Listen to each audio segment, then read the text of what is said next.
All right, here we go, team. It's been a while since I've done a boot unboxing, and I'm excited to be doing a boot unboxing with you today. Of course, this is Caswell Boot Company, as you know from clicking on the video. There you go, Caswell. All right, so let's, box is perfectly sized. All right.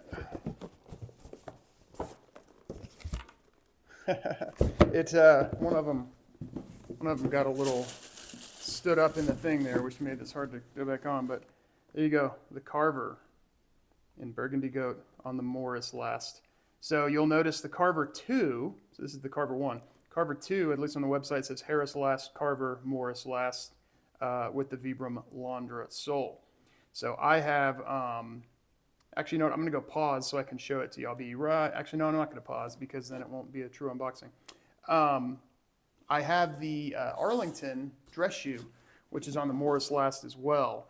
I have that in a 9D, which is the smallest I've ever gotten something in. So Kevin said, well, if you like the Arlington in 9D, you'll probably like this in 9D. So I'm really hoping that these fit. So we've got, thank you card there from Kevin. Appreciate it. Thank you, sir. And then got a little packaging there. Each boot in its own bag. Yeah, these I can already feel sort of how supple it is up here. This goat leather.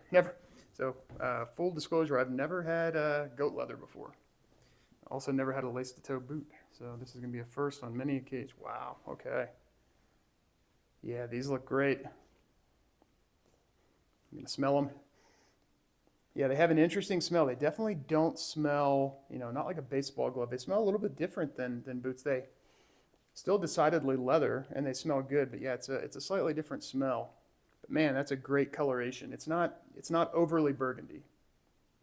It still has a very rich brown tone with just sort of more undertones of burgundy. And yeah, the natural light from over here in this window is kind of reflecting a little bit.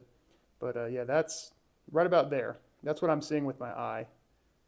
So yeah, brown with burgundy undertones. Really big fan of the way the heel stack looks as well. That's a good edge dye to go with that, I think. The right color. And I appreciate the brown outsole rather than black. Just really well, well planned out choices, I think. All right, so let's look at the welts going around on this first right boot.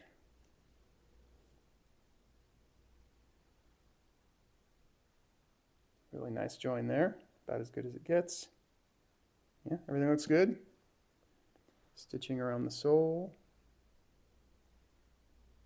Yep, looks perfect. So yeah, at first I had the similar sole. The name is escaping me now. Not the Vibram, but the other one that's similar to this that comes on some Viberg boots. I had that, and I wasn't actually a fan of how it is like this, and how it's higher here in the middle. And I know it's probably just me imagining it, but I almost felt because it was elevated here and then there was no elevation there, I almost felt like because of the way I walk that my foot wanted to twist, like this as I'm walking. But I wanted to give these a try again to see. But yeah, I don't see any issues with the leather. It's really soft and supple, guys.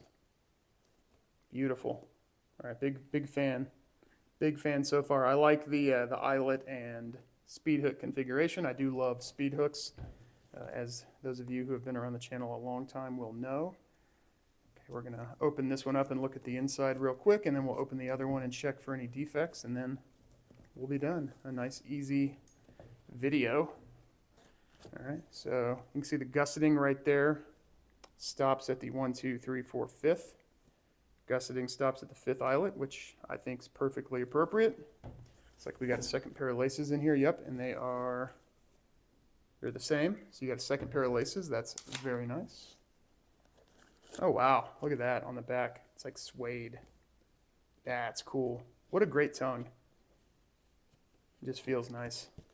Yeah, it's thinner, so it's gonna hug the front of your ankle. Really cool. All right. All right, as you can see in there, fully leather lined, of course. You've got the heel pad there, and you can see the lining goes in there. You go, made in Spain with the control number.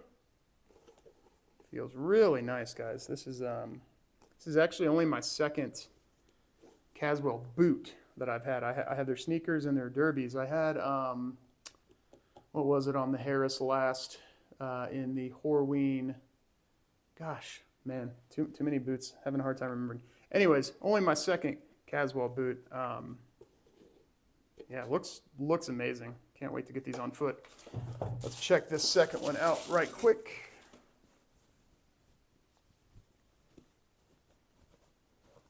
And I'm sure it's probably just as lovely as the first one.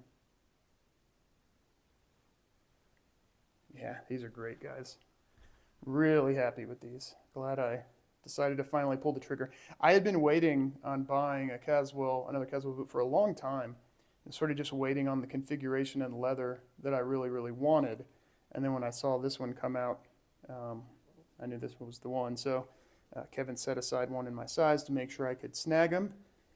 And then I bought them, and then here they are. See, look, close up of the welt. So that joint, not quite as perfect as the other one, but still extremely acceptable. That's what it looks like with handmade boots. Yeah, that's an interesting note. A lot of people I see, especially on Reddit, will say, "Oh, should I return this? Is this wrong?" Like, no, guys, these are handmade or mostly handmade boots. It's impossible to get something like that to be absolutely unnoticeable. Yep, that welt looks great. Stitching on the bottom, all the spacing. Yep, spacing looks good and perfect. Heel stack. Everything looks good. Guys, this is what we mean when we talk about companies with good or bad QC. This is perfect QC. I see literally zero issues at all. So if you're seeing this video, then that means these fit, the 9D.